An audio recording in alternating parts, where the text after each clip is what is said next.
நம்புகிறதற்கு ஏதுவா இருந்தால் அது உலகம், நம்புகிறதற்கு ஏதுவில்லாத இருந்தா அத விசுவாசம். இப்ப நம்புகிறதுக்கு ஏதுவில்லாத இருக்கிற சூழ்நிலை என்ன? வயசாகி போச்சு. உலகம் என்ன சொல்லும்? உலகம் என்ன சொல்லும்? நான் ஃபர்ஸ்டே சொல்லிட்டேன். நீங்க விசுவாசத்துக்கு ஆப்போசிட் என்னன்னு கேட்டீங்க, அவிசுவாசம். அவிசுவாசத்துக்கு பதிலா நான் என்ன சொன்னேன்? உலகம்னே. இப்போ அவிசுவாசத்தை எடுத்து போடுங்க இந்த இடத்துல. இப்போ அவிசுவாசத்திற்கு பதிலா உலகம் அப்படிங்கிற வார்த்தையை போடுங்க அந்த இடத்துல. சரியா? இப்போ ஆபிரகாமுக்கு குழந்தை இல்லை, ஆனா வாக்குத்தத்தம் இருக்கு. நல்லா கவனிங்க. ஆபிரகாமுக்கு என்ன இல்ல?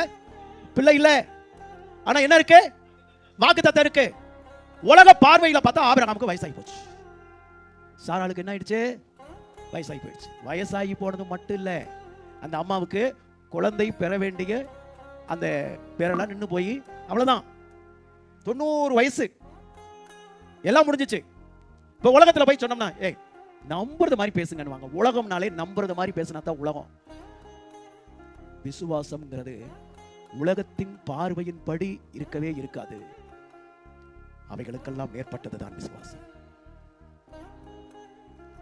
உன் சந்ததி இவ்வளவா இருக்கும் என்று சொல்லப்பட்டபடியே தான் அநேக ஜாதிகளுக்கு தகப்பனாவதை நம்புகிறதுக்கு ஏதுவில்லாதிருந்தும் அதை நம்பிக்கையோட என்ன செய்தானா?